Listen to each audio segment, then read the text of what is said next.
Nah, di sini disebutkan ya teman-teman bahwa ada 135 pinjol ilegal yang ditutup. Itu berdasarkan dari pengaduan nasabah. Jadi, jika teman-teman salah satunya sempat mengajukan pinjol di sini, maka otomatis utang teman-teman itu akan lunas dan teman-teman bisa terbebas dari hutang pinjol tersebut. Jadi, ini merupakan sebuah berita bagus bahwasannya OJK tidak tinggal diam. OJK bergerak terkait masalah pinjol ilegal, yang mana untuk teman-teman yang saat ini yang mungkin gagal bayar di pinjol legal, ini merupakan momentum yang luar biasa bagi teman-teman sekalian, bahwa ternyata OJK juga itu peduli, dan siapa tahu nih teman-teman list dari pinjol ilegal yang bermasalah dengan teman-teman termasuk di sana, sehingga teman-teman itu bebas dari gangguan pinjol ilegal tersebut. Nah, di sini ada beberapa acuan ya teman-teman, atau permintaan blokir dari masyarakat itu seperti ancaman penyebaran data pribadi, kemudian cara penagihannya itu ke seluruh kontak di HP. Selanjutnya, diantaranya entitas yang paling banyak diadukan adalah Uang Pintar dengan 17 aduan, disusul dengan Dana-Dana dan Pinjam Dompet dengan masing-masing mendapatkan 11 pengaduan. Kemudian ada Kredit Berlian yang memperoleh 10 pengaduan dan Rupiah Kilat sebanyak 9 pengaduan. Jadi karena ini merupakan sebuah informasi yang cukup menarik, dan bahwasannya ternyata OJK itu enggak diam saja teman-teman. OJK akan terus berjuang dan memperjuangkan masyarakat memberantas pinjol-pinjol ilegal. Cuman biasanya pinjol ilegal itu kan mati satu tembus 1000, ya memang agak sulit ya teman-teman untuk memberantas pinjol ilegal seperti ini. Jadi dibutuhkan peran penting dari masyarakat yang mengadukan nih kepada OJK seperti ini, sehingga OJK bisa mengetahui terkait pinjol ilegal tersebut. Gagal bayar di aplikasi pinjaman online EasyCash sudah mencapai 20 juta rupiah. Nah, di video kali ini ada sebuah informasi yang saya dapatkan ya teman-teman. Diinformasikan bahwa beliau sudah gagal bayar di aplikasi EasyCash sebesar 20 juta rupiah, dan sampai saat ini itu masih aman sentosa teman-teman. Itu sudah berjalan 4 bulan gagal bayar, tapi aman-aman saja. Nah, apa sih tipsnya dan apa saja yang harus dilakukan jika gagal bayar sehingga beliau tetap aman-aman aja, tenang-tenang aja? Diinformasikan juga teman-teman, tipsnya yaitu cukup simpel ya. Jadi beliau itu nggak mau keganggu dengan urusan DC atau debt collector yang terus-menerus menagih. Jadi beliau itu berpikir semua nomor ataupun mungkin beliau itu menonaktifkan. Jadi intinya beliau itu nggak mau ngangkat, nggak mau balas WA, udah biarin begitu aja.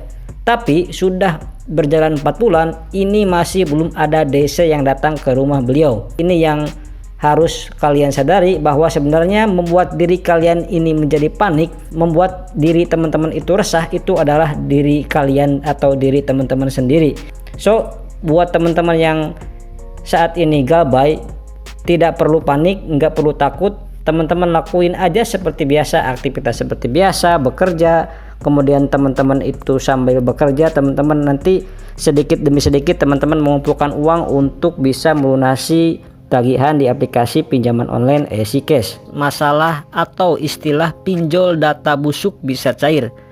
Ya mungkin sebagian besar teman-teman itu akan bertanya-tanya, maksud data busuk itu bisa cair, maksudnya itu adalah data teman-teman ketika teman-teman sudah pernah galbay di aplikasi pinjol si A atau si B, maka itu sudah dipastikan dalam tanda kutip adalah data busuknya. Makanya banyak orang yang mengambil istilah data busuk bisa cair, data busuk tidak bisa cair, dan lain sebagainya. Nah, itu mungkin akan ada pertanyaan lainnya.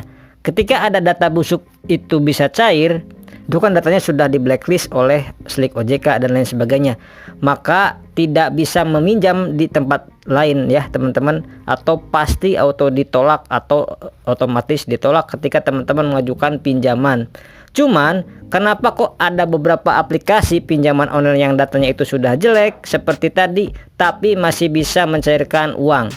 Oke, di sini ada beberapa faktor yang harus teman-teman ketahui. Yang pertama adalah faktor di mana data itu mungkin memang masih belum terintegrasi ya antara aplikasi pinjaman online dan OJK, sehingga data-data orang yang galbay itu OJK sendiri mungkin tidak pernah tahu. OJK juga pernah bilang bahwasannya kelemahan sistem saat ini adalah data orang-orang yang gagal bayar itu belum terintegrasi secara langsung kepada sistem yang ada di OJK ini, dimana pengennya OJK sih semua data itu terintegrasi. Jadi misalnya orang yang gagal bayar di pinjol Aku Laku itu sudah pasti tidak bisa digunakan atau meminjam uang di aplikasi pinjaman online Kredit Pintar, contohnya seperti itu ya. Nah, inilah yang sedang diperjuangkan oleh OJK. Jadi sebenarnya ini merupakan kesalahan-kesalahan yang dilakukan oleh para oknum pinjaman online yang tidak bertanggung jawab. Jadi orang yang sudah galbay dikasih pencairan dana lagi, nah ini kan akan membuat hutang mereka itu semakin membesar, semakin membengkak, dan itulah sebenarnya yang melatar belakangi bahwasannya kenapa kok ada istilah pinjol yang bisa mencairkan dananya. Oke, mungkin segitu dulu di video kali ini. Terima kasih, semoga ini informasi bermanfaat untuk teman-teman semuanya. Saya pamit, wassalamualaikum warahmatullahi wabarakatuh.